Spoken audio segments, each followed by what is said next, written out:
नमस्कार बच्चों, welcome to education therapy. मैं हूं अखिलेश। आज मैं आप लोगों के लिए साइंस एमसीक्यू की 8वीं क्लास लेके आया हूं। जो प्रश्न हम हल कर रहे थे इस सीरीज़ में, उसमें ये 8वीं वीडियो है। तो शुरू करते हैं, देखते हैं सारे प्रश्नों को, हल करते हैं उन्हें, स्टार्ट करते हैं क्लास को। देखिए पहला प्रश्न क्या कह रहा है। किसी तत्व का गलनांक और क्वथनांक सबसे उच्च होता है। मतलब किस तत्व का, जो नीचे 4 विकल्प दिए हैं उनमें से किस तत्व का जो क्वथनांक और गलनांक होता है वो सबसे उच्च होता है, सबसे हाई होता है। तो इसका जो उत्तर होगा आपका वो हो जाएगा सी ऑप्शन, यानी टंगस्टन। टंगस्टन एक तत्व है। इसका प्रयोग कहाँ होता है? इसका प्रयोग जो हमारे बल्ब होते हैं, बल्ब के फिलामेंट के तौर पे भी होता है, यानी बल्ब में जो लगता है वो टंगस्टन धातु ही लगता है। चलिए अगला प्रश्न देखते हैं। दूसरा देखिए, जब किसी वस्तु को पानी के अंदर आंशिक या पूर्ण रूप से डुबोया जाता है तो उस वस्तु पर ऊपर की ओर लगने वाला बल को क्या कहते हैं?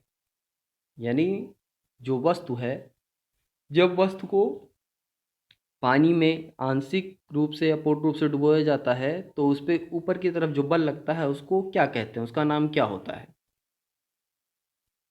तो यहाँ पे जो सही उत्तर होगा वो होगा उपयुक्त दोनों, यानी सी वाला। इंग्लिश में इसको उत्प्लावन बल कहते हैं और हिंदी में उत्प्लावन बल कहते हैं और इंग्लिश में बॉयंसी फोर्स कहते हैं। तो हमारा जो सही उत्तर होगा वो होगा सी वाला ऑप्शन। तीसरा प्रश्न देखते हैं। द्रव्यमान और वेग का गुणनफल क्या कहलाता है? द्रव्यमान और वेग का गुणनफल क्या कहलाता है? द्रव्यमान मतलब यम हो गया और वेग मतलब वी। तो एम बी बराबर क्या होता है, यही हमको बताना है। एम बी बराबर क्या होता है? तो जो हमारा संवेग होता है वो बराबर होता है किसके? एम बी के। तो यहाँ पे उत्तर क्या सही होगा हमारा? सी वाला, क्योंकि हिंदी में संवेग कहते हैं और इंग्लिश में उसको मोमेंटम कहते हैं। तो हमारा सही उत्तर क्या हो जाएगा? सी वाला, उपयुक्त दोनों। अगला देखते हैं, प्रश्न नंबर 4। आधुनिक आवर्त सारणी में समूह 17 का प्रथम तत्व कौन सा है? यानी जो मॉडर्न पीरियोडिक टेबल है उसमें जो 17वां समूह है उसका पहला तत्व कौन सा है? जो पहला विकल्प है हमारा यहाँ फ्लोरीन, ये हमारा सही उत्तर हो जाएगा, क्योंकि 17वें समूह का जो पहला तत्व है हमारा वो हमारा है फ्लोरीन। ठीक है, अगला देखते हैं 5वां प्रश्न। उत्तल दर्पण यानी कॉन्वेक्स मिरर जिसको बोलते हैं, की फोकस लंबाई कैसी होती है? धनात्मक होती है, ऋणात्मक होती है, शून्य होती है, या इनमें से कोई नहीं? तो उत्तल दर्पण कैसा होता है? उत्तल दर्पण ऐसा होता है जिसमें ऊपर की तरफ से हमारा परावर्तन होता है, परावर्तन इस तरफ से होता है हमारा। ठीक, फोकस हमारा किधर होता है? इसमें फोकस हमारा इस तरफ होता है। तो इसका जो फोकस होता है वो क्या होता है? यहाँ पे धनात्मक होता है। तो पहला ऑप्शन हमारा सही हो जाएगा। उत्तल दर्पण का जो फोकस होता है वो धनात्मक होता है। अगला देखते हैं 6वां। धातुओं में उनकी बाहरी कक्षा में कितने संयोजक इलेक्ट्रॉन होते हैं? जो धातु होते हैं उसमें जो बाहरी कक्षा होती है, यानी जो आउटर मोस्ट ऑर्बिट होते हैं, उसमें कितने संयोजक इलेक्ट्रॉन होते हैं? जो विकल्प दिया है उनमें से देख के हमको बताना है। तो यहाँ पे हमारा जो सही उत्तर होगा वो बी वाला हो जाएगा। 1 से 4 तक इलेक्ट्रॉन होते हैं। ठीक है, 1 से 4 तक के इलेक्ट्रॉन इसमें होते हैं आउटर मोस्ट ऑर्बिट में। चलिए अगला देखते हैं 7वां। गुरुत्वाकर्षण के संदर्भ गुरुत्वाकर्षण के संदर्भ में कैपिटल जी को क्या कहा जाता है? यानी जो कैपिटल जी होता है उसको क्या कहा जाता है? तो यहाँ पे कैपिटल जी जो होता है वो एक स्थिरांक होता है जिसको गुरुत्वीय स्थिरांक कहते हैं। तो यहाँ पे सही उत्तर हमारा क्या हो जाएगा? सी वाला, यानी गुरुत्वीय स्थिरांक। इसके बारे में एक संबंध है, वो आपको याद भी होगा। F बराबर capital G m1 m2 upon R square, ये होता है। ठीक है, तो ये जो कैपिटल G है इसी के बारे में ये पूछ रहा है, तो इसको बोलते हैं क्या, गुरुत्वीय स्थिरांक। चलिए अगला देखते हैं 8वां प्रश्न।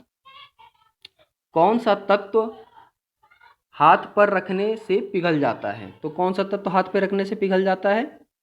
देखिए, ये जो गैलियम और सीजियम, ये दोनों ही हाथ पे रखने से पिघल जाते हैं, यानी उपयुक्त दोनों यहाँ पे सही हो जाएगा, सी वाला विकल्प हमारा सही होगा। हाथ पे रखने पे गैलियम भी पिघल जाता है और सीजियम जो होता है वो भी हाथ पे रखने पे पिघल जाता है, तो सही उत्तर हमारा सी वाला हो जाएगा।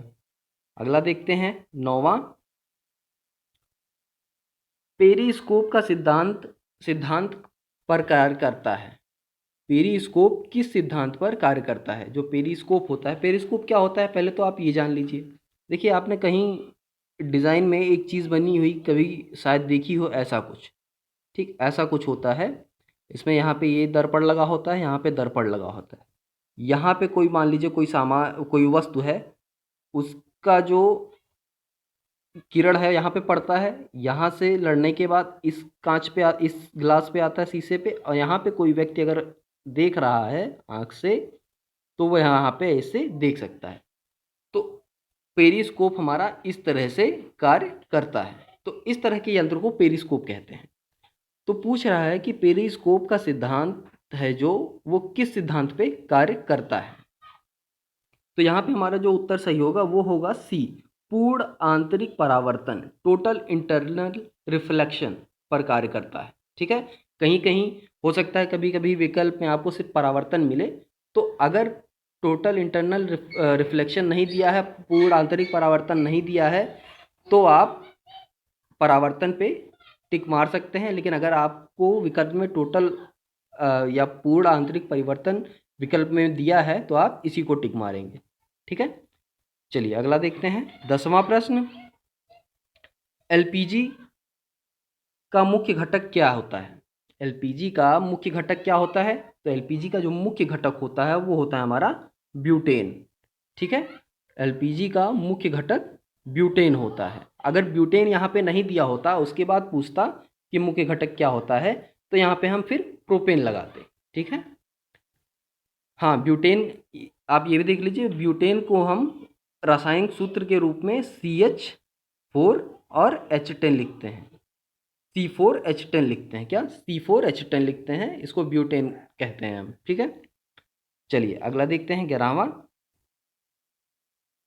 दही में कौन सा अम्ल पाया जाता है?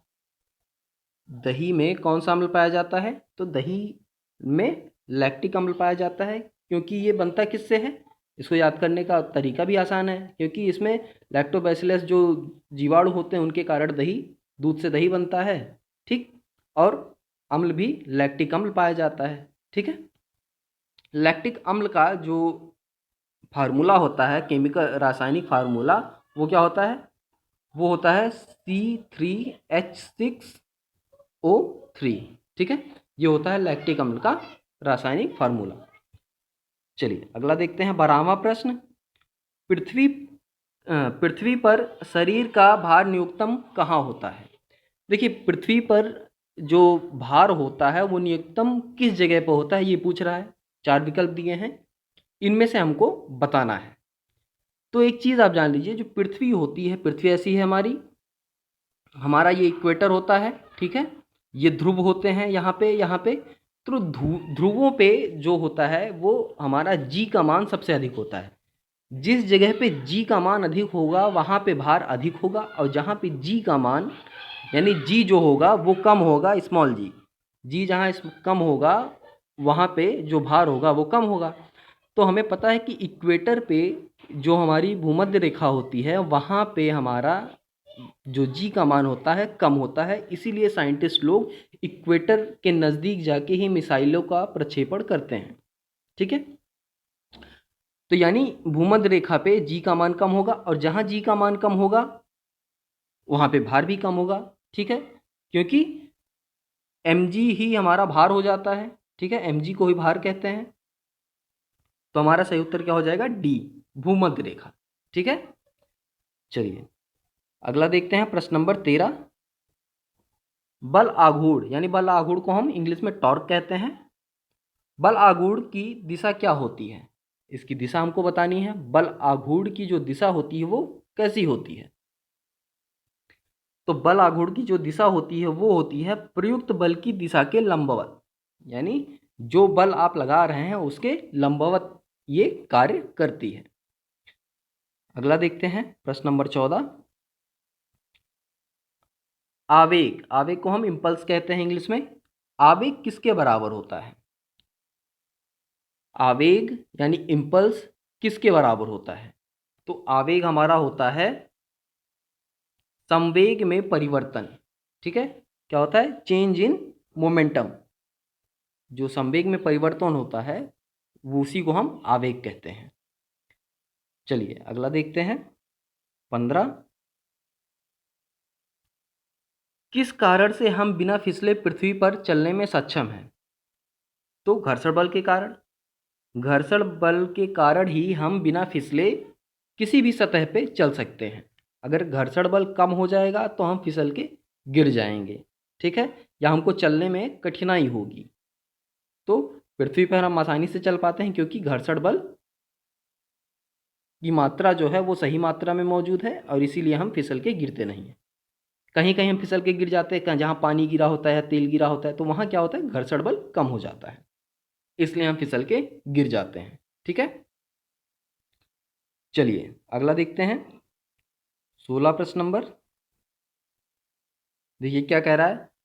प्रकाश में सबसे तेज गति से यात्रा करती है, यानी प्रकाश किस चीज में सबसे तेज गति से यात्रा करती है? जो 4 विकल्प दिए हैं इनमें से बताइए किसमें सबसे तेजी से प्रकाश चलती है?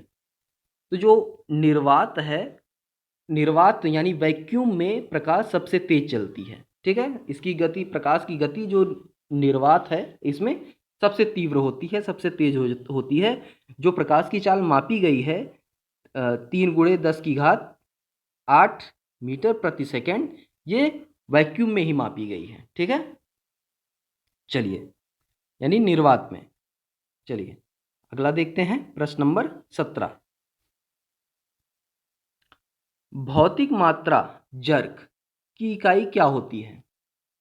जो जर्क है उसकी इकाई क्या होती है? तो ऑप्शन डी यहाँ पे सही होगा, यानी जो मीटर प्रति सेकंड का क्यूब होता है ये होती है जर्क की इकाई। ठीक है, यानी जर्क की इकाई होती है मीटर प्रति सेकंड का क्यूब। अगला देखते हैं प्रश्न नंबर 18। किसी पदार्थ के मात्रा की मौलिक इकाई क्या होती है? तो पदार्थ के मात्रा की मौलिक इकाई क्या होती है? मोल होती है। ठीक, चलिए अगला देखते हैं प्रश्न नंबर 19। देखिए, किस कोशिका को आत्महत्या करने वाली कोशिकाओं का बैग कहा जाता है? बहुत इंपॉर्टेंट सवाल है। ये सवाल कॉम्पिटिटिव एग्जाम्स में अक्सर आपको देखने को मिल जाता है। तो क्या है प्रश्न? किस कोशिका को आत्महत्या करने वाली कोशिका का बैग कहा जाता है? तो इसका सही उत्तर क्या होगा हमारा? लाइसोसोम्स। लाइसोसोम्स को ही आत्महत्या करने वाली कोशिका का बैग कहा जाता है। ठीक है, अगला देखते हैं 20वां प्रश्न। जब किसी कण को ऊपर की ओर फेंका जाता है और जब वह सबसे ऊंचे बिंदु की ओर पहुंच जाता है या सबसे ऊंचे बिंदु पर पहुंच जाता है तो उसका, अब इसके आगे हमको बताना है जो विकल्प दिए हैं, उसका त्वरण नीचे ओर होता है, त्वरण ऊपर की ओर होता है, वेग नीचे की ओर होता है, वेग ऊपर की ओर होता है। अब देखिए, नीचे से मान लीजिए कोई पत्थर हमने ऊपर फेंका, अब ये पत्थर यहाँ तक आके रुक गया और रुकने के बाद नीचे आने लगा, क्योंकि कोई भी सामान हम ऊपर फेंकेंगे, कोई भी चीज़ ऊपर फेंकेंगे अपने हाथ से या कैसे किसी चीज़ से, तो ये ऊपर जाएगा कुछ दूर और कुछ दूर जाने के बाद फिर नीचे आने लगेगा, होता है ऐसा। तो ये जब अपने आखिरी स्थिति में ऊपर पहुंचता है तो एक क्षण के लिए यहाँ पे रुकता है, स्टॉप होता है। स्टॉप होने के बाद ये नीचे की तरफ आने लगता है। तो क्या होता है यहाँ पे, जो त्वरण है आपने देखा होगा कि कोई पिंड ऊपर से नीचे गिरता है तो उस पर त्वरण काम करता है, और त्वरण किस तरफ काम करता है? नीचे की ओर काम करता है। ये त्वरण नीचे की ओर काम करता है, यानी हमारा सही विकल्प क्या हो जाएगा? पहला वाला, त्वरण नीचे की ओर होता है। ठीक है, यानी एक्सीलरेशन जो होगा वो नीचे की तरफ कार्य करेगा। चलिए अगला देखते हैं, प्रश्न नंबर 21। आपेक्षिक घनत्व यानी रिलेटिव डेंसिटी की इकाई क्या होती है? तो पहले तो जान लीजिए रिलेटिव डेंसिटी क्या होती है। तो रिलेटिव डेंसिटी को हम क्या लिखते हैं? रिलेटिव डेंसिटी होता है हमारा जो वस्तु का घनत्व होगा, ठीक, घनत्व, वस्तु का घनत्व बटे 4 डिग्री सेल्सियस पर पानी का घनत्व। ठीक, ये होता है हमारा रिलेटिव डेंसिटी।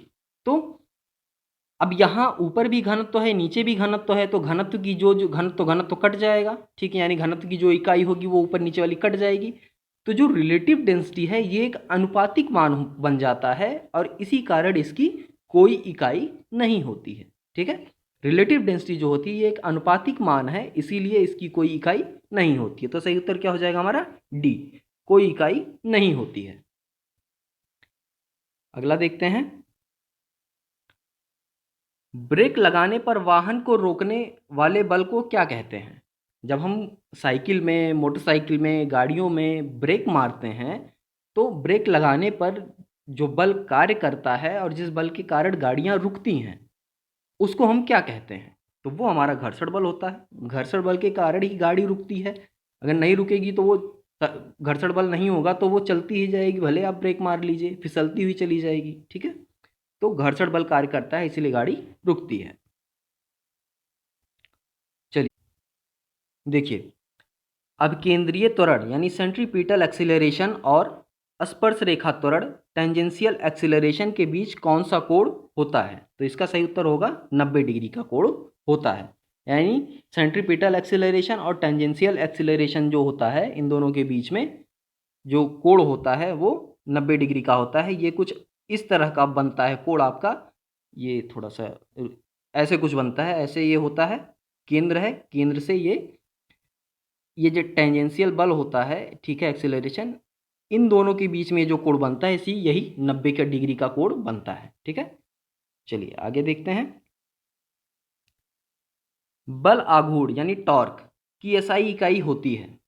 तो जो टॉर्क होता है इसकी एसआई इकाई होती है न्यूटन मीटर। ठीक है, सही हो जाएगा हमारा न्यूटन मीटर। जो कभी गाड़ियों का जो स्पेसिफिकेशन होता है, अगर आप कभी उसको खोल के पढ़ेंगे या कहीं आप कहीं भी पढ़ेंगे तो अक्सर देखेंगे कि वहाँ पे गाड़ियों की जो पावर होती है, पावर लिखी होती है, या वो गाड़ी कितने टॉर्क जनरेट करती है, बनाती है अपने इंजन से, वो भी लिखा होता है। तो वहाँ पे जब टॉर्क आप पढ़ेंगे तो वहाँ पे हमेशा आपको न्यूटन मीटर लिखा मिलेगा। तो टॉर्क की जो इकाई होती है वो न्यूटन मीटर होती है। अगला देखते हैं, यंग मापांक की इकाई क्या होती है? तो यंग मापांक की जो इकाई होती है वो होती है पास्कल। ठीक है, यंग मापांक की इकाई पास्कल होती है। अगला देखते हैं, अपकेंद्रीय बल द्वारा किया गया कार्य होता है। अपकेंद्रीय बल द्वारा किया गया कार्य होता है। देखिए कैसा होता है, एक W जो होता है, W बराबर होता है हमारा F इंटू एक्स। ठीक, अब यहाँ पे इसको हम F into x cos theta या कॉस 90 लिखते हैं, थीटा नहीं, कॉस 90 लिखते हैं। अब कॉस 90 का मान आपको पता है कि 0 होता है, तो 0 से जब सब में मल्टीप्लाई होगा तो टोटल वैल्यू क्या हो जाएगी? 0 हो जाएगी। तो इसलिए जो मान आता है वो हमारा शून्य आता है। ठीक है, सही उत्तर क्या आएगा हमारा? शून्य होगा। चलिए आगे देखते हैं, न्यूटन के गुरुत्वाकर्षण के नियम के अनुसार दो वस्तुओं के बीच का बल होता है। न्यूटन का जो गुरुत्वाकर्षण का नियम है उसके अनुसार दो वस्तुओं के बीच जो बल होता है वो क्या होता है? तो जो बल होता है वो होता है उनकी द्रव्यमान के गुणज के समानुपातिक। ठीक है, तो हमारा जो ए वाला ऑप्शन होगा वो सही होगा, उनकी द्रव्यमान के गुणज के समानुपातिक होता है। अगला देखते हैं, वनस्पति कोशिका भित्ति किसकी बनी होती है? जो वनस्पति कोशिकाएं होती हैं उनकी कोशिका भित्ति जो होती है वो किसकी बनी होती है? तो वो हमारा सेलुलोज का बना होता है, यानी वनस्पति कोशिका भित्ति जो होती है वो सेलुलोज की बनी होती है। ठीक है, चलिए अगला देखते हैं। निम्नलिखित में से किस जगत यानी किस किंगडम के जीवों की कोशिकाओं में नाभिकीय झिल्ली अनुपस्थित होती है? यानी कौन से किंगडम के जीव हैं जिनकी कोशिका में नाभिकीय झिल्ली नहीं पाई जाती? तो इसका सही उत्तर हो जाएगा हमारा पहला वाला, मोनेरा। मोनेरा किंगडम के जो जीव होते हैं उनकी कोशिकाओं में नाभिकीय झिल्ली अनुपस्थित होती है। अगला देखते हैं, ये हमारा इस सीरीज का लास्ट क्वेश्चन है। देखिए इसको, किसी लगाए गए बल के लिए यदि क्षेत्रफल कम है तो दाब कितना होगा? अब इस प्रश्न का उत्तर मैं चाहता हूं कि आप लोग कमेंट बॉक्स में जरूर दें। ये प्रश्न आप लोगों के लिए है, ठीक है? तो इसका उत्तर आप लोग कमेंट बॉक्स में दीजिए। सही उत्तर मैं नेक्स्ट वीडियो में आप लोग को प्रोवाइड करा दूंगा, और मैं चाहता हूं कि आप इसका उत्तर जो है एक बार क्वेश्चन अटेम्प्ट जरूर करिए। गलत सही जो भी उत्तर आपको आता है वो आप कमेंट बॉक्स में बताइए ज़रूर। तो इसका उत्तर आप लोग खुद से बताएंगे। हाँ, मैं एक चीज़ आपको बता दूंगा कि इसके लिए आप इस्तेमाल कर सकते हैं प्रेशर, यानी प्रेशर को ही दाब कहते हैं, तो प्रेशर का बराबर होता है F/A। इस फार्मूले के हिसाब से आप सोच सकते हैं, दिमाग लगा सकते हैं कि इसका उत्तर क्या आएगा। तो आज के लिए ये आखिरी प्रश्न था, इसका उत्तर आप लोग कमेंट बॉक्स में दीजिएगा। तो आज की जो सीरीज़ थी, आज के जो प्रश्न थे सारे समाप्त हो गए हैं। अगर वीडियो आपको पसंद आई हो, कुछ चीज़ें आपने नई सीखी हो, तो प्लीज़ चैनल को सब्सक्राइब करें, वीडियो को लाइक करें, शेयर करें, और आप लोग टेलीग्राम चैनल को भी ज्वाइन करें। तो आज के लिए बस इतना ही। हम लोग मिलते हैं नेक्स्ट वीडियो में, तब तक के लिए धन्यवाद।